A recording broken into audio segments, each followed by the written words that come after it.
Raja Iriana Joko Widodo, yang kami hormati Bapak Wakil Presiden Republik Indonesia beserta Ibu Hajjah Wuri Ma'ruf Amin, yang kami hormati pimpinan dan anggota lembaga negara, yang mulia para duta besar dan perwakilan negara-negara sahabat, yang kami hormati para Menteri Kabinet Indonesia Maju, yang kami hormati para alim ulama, hadirin hadirat yang berbahagia. Alhamdulillah Rabbil Alamin alladhi bi'izzatihi wa jalalihi asra abdahu layla. Asyhadu an la ilaha illallah wa asyhadu anna Muhammadan abduhu wa rasuluh. Allahumma salli wa sallim wa barik ala nabiyyina Muhammad. Segala puji milik Allah Subhanahu wa ta'ala. Sungguh dahsyat Allah Subhanahu wa ta'ala memperjalankan hambanya dengan cara yang tidak terduga. Itulah hadiahnya kepada sang kekasih baginda Nabi Muhammad sallallahu alaihi wasallam. Di saat sang Rasul berduka, pamannya wafat, istrinya meninggal, dan ia pun diusir ketika hendak hijrah ke kampung Taif.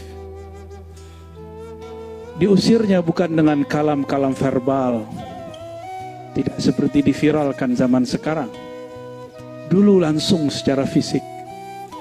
Seperti yang kita sudah maklum, baginda Rasul sallallahu alaihi wasallam diusir dengan cara dilempar dengan kotoran-kotoran binatang, dengan kerikil-kerikil yang tajam. Sembari sumpah serapah mereka katakan majnun, orang gila, mashhur, orang yang tersihir, dan lain sebagainya. Tapi baginda Rasul sallallahu alaihi wasallam, beliau hanya diam. Tiba-tiba Sayyidina Jibril alaihissalam datang. Ya Muhammad, maukah engkau aku tawarkan bantuan? Bantuan apakah yang ditawarkan Sayyidina Jibril? Ternyata Sayyidina Jibril menawarkan untuk menghancurkan penduduk Taif. Apa jawaban baginda Nabi Muhammad sallallahu alaihi wasallam? La, fa innahum la ya'lamun. Mereka tidak faham yang aku maksudkan. Semoga semangat ini ada pada pemimpin negeri ini, ada pada ulama-ulama di negeri ini, sehingga mampu mengislah, memperbaiki mana yang rusak dan terpecah. Sallallahu alaihi wasallam, meskipun beliau secara umur biologis hanya 63 tahun, tapi secara keruhanian lebih tua daripada Sayyidina Adam, lebih tua daripada Sayyidina Nuh. Nabiuna Nuh alaihi salatu wassalam, ketika beliau sudah lebih dari 900 tahun berdakwah, mendidik umat, lelah juga rasanya.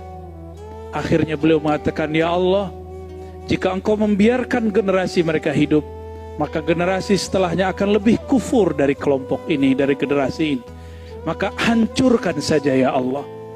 Inilah ujian Sayyidina Nuh yang membuat beliau tidak lebih mulia dari Sayyidina Nabi sallallahu alaihi wasallam. Bayangkan, sudah setua itu, tapi kalah dewasa, kalah salamatus sadr dengan baginda Nabi Muhammad yang hanya berumur 63 tahun. Sallallahu alaihi wasallam. Bapak Wakil Presiden dan hadirin yang kami hormati, kalau boleh saya jujur, saya ini dulu tidak memilih Bapak Presiden, Wakil Presiden. Ya, saya memilih mencoblos yang sekarang sudah jadi menteri. Ketika berita di mana-mana menyebutkan yang saya coblos mau jadi menteri, dalam hati merenung dalam, antara kesal tapi juga bertanya-tanya, apakah hati dia lebih bening daripada hati saya yang kata orang saya di Ustadz dan Buya? Apakah hati dia lebih salamah, lebih terbebas dari dendam dan kesal daripada saya yang katanya memimpin tarekat dan zikir? Ternyata kami hormati. Kalau boleh saya jujur, saya ini dulu tidak memilih Bapak Presiden, Wakil Presiden. Ya. Saya memilih mencoblos yang sekarang sudah jadi menteri. Ketika berita di mana-mana menyebutkan yang saya coblos mau jadi menteri, dalam hati merenung dalam, antara kesal tapi juga bertanya-tanya, apakah hati dia lebih bening daripada hati saya yang kata orang saya di Ustadz dan Buya?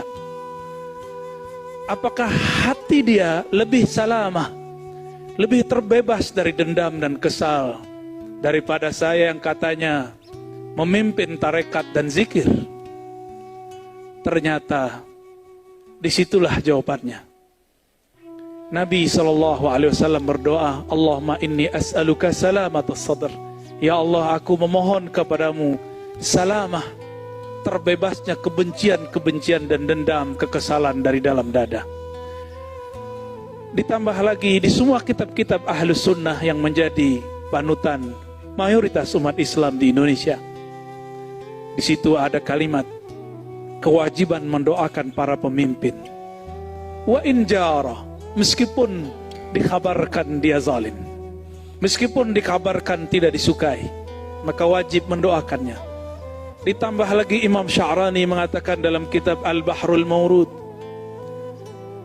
ma ra'aitu ahadan minas sufiyah anqara alal umara illa qalilan.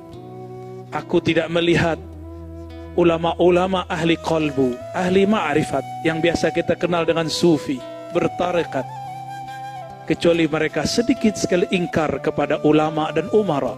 Justru mereka mendoakannya dari dalam hatinya, dalam khalwatnya, dalam kesendiriannya, karena yang dia fikirkan adalah masalihul ummah, kemaslahatan umat, bukan emosi berpolitik semata.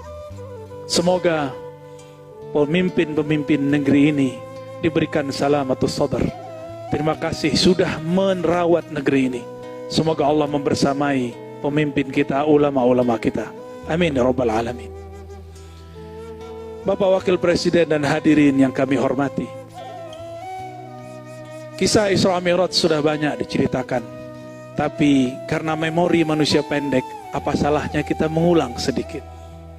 Namun kami mengambil menarik jauh-jauh ke masa sebelum Nabi Yuna Adam dicipta. Dulu sebelum bangsa Adam, Bani Adam dicipta, sudah ada satu klan yang disebut klan api, Banu Lijan. Kelompok Banu Lijan ini sebagaimana disebutkan dalam Al-Bidayah wa Nihayah Imam Ibnu Katsir, ada kelompok yang merusak di muka bumi. Akhirnya Allah mengkiamatkan kiamat pertama untuk mereka dengan menurunkan meteor menghabisi mereka. Bangsa api dihabisi dengan batu api. Jadi cerita ini bukanlah dongengan Darwin, cuma sayangnya Darwin agak cocok logi. Tapi di saat itu terjadi, Allah berkalam kepada Sayyidina Jibril, ya Jibril, itu ada putranya Raja Jan, ambillah dia, didiklah dia, ajak dia mi'raj ke langit-langitku, sampai Allah kemudian izinkan dia mempelajari semua zikir-zikir malaikat-malaikat di langit, alam malakut, alam jabarut, bahkan sampai kepada alam surga. Maka tiada dari makhluk apapun di muka bumi dan di langit, bahkan di surga, yang zikirnya lebih banyak daripada anak yang bernama Ahyas, yang kemudian diberikan nama malaikat Azazil. Dia bukanlah malaikat, tapi sepangkat, sederajat dengan malaikat Azazil. Azazil ini pun bersuluk, berkhalwat, latihan kerohanian 18.000 tahun sebagaimana disebutkan oleh Imam At-Tabari. Tapi ujian mulai diberikan. Sebanyak apa pemberian, sebanyak itu jua ujian. Sekarang ahli zikir diuji, sekarang yang suka bertakbir diuji, sekarang yang suka bertahmid diuji. Azazil namanya, disuruh ia sujud kepada orang yang dicipta dari tanah yang diinjak-injak. Selama ini diuji. Sekarang yang suka bertakbir diuji.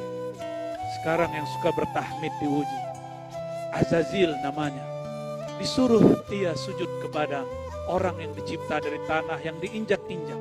Selama ini Azazil alias Ahyas yang kemudian bernama Iblis, dia menginjak-injak tanah, harus sujud kepada Adam yang tercipta dari tanah. Inilah ujian pertama bagi Azazil. Apa kata dia? Asjud liman khalaqta min tin. Apakah aku sujud? Apakah pantas bagiku sujud kepada orang makhluk yang kau cipta dari api, sedangkan aku tercipta daripada yang kau ciptakan dari tanah, sedangkan aku tercipta daripada api. Azazil mulai rasis. Azazil mulai mempermasalahkan suku. Saya suku api, saya lebih mulia daripada suku tanah. Hati-hati, kadang-kadang orang beragama sudah soleh, sudah lama baca kitab, sudah lama berzikir, seperti Azazil, 18.000 bersuluk di alam Jabarut, alam Malakut sampai ke surga sana. Tapi ternyata dia terjebak dan mengatakan, aku seorang Adam, lebih baik dari zikirnya, bahkan lebih baik daripada semuanya. Ternyata ketika kita urai, dan ini jarang diurai oleh ahli tafsir, ketika Allah mengabarkan, inni ja'ilun fil ardi khalifah, aku akan menciptakan, menjadikan seorang khalifah di muka bumi. Ternyata ada dua kelompok malaikat yang berkomentar.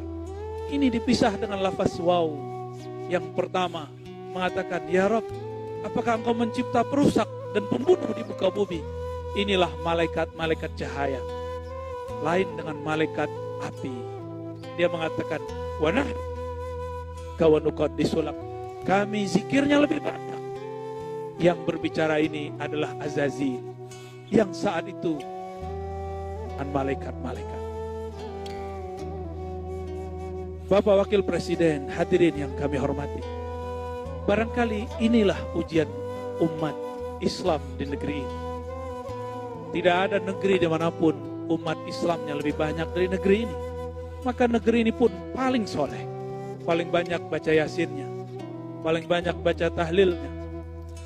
Jika diuji dengan kalam-kalam yang tidak berkenan, apakah akan nanti mengatakan hal yang sama dengan Azazil dahulu kala?